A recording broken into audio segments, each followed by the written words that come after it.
রন চেম্বারে একাধিকবার গিয়েছিলেন এবং রিপোর্ট করেছিলেন যে সেখানে কেবল চুক্তির সিন্দুকই নয়, আরও কিছু জিনিসও ছিল। পাথরের বাক্সে ছিল 7টি শাখার ক্যান্ডেলস্টিক হোল্ডার, যার প্রতিটিতে মূল উপাসনালয়ের বাতি ছিল এবং সোনার ধূপের বেদি।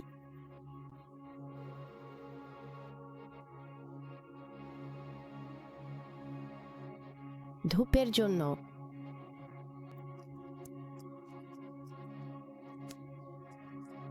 বেলবাতি ও একটি পিতলের আংটি এবং একটি খুব বড় তলোয়ার।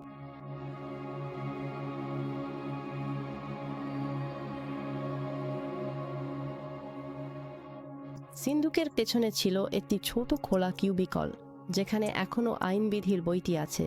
সম্ভবত সেটিই মূসা নিজে লিখেছিলেন। আর বোঝাপড়া অনুযায়ী আদি পুস্তক সেখানে ছিল না।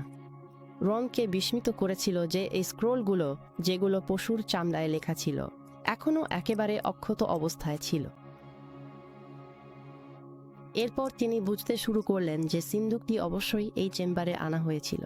কিভাবে যেন এটা সেখানে থাকতে পারত না যেখান দিয়ে তিনি প্রবেশ করেছিলেন, কারণ তিনি ঢুকতে পাথর কেটেছিলেন।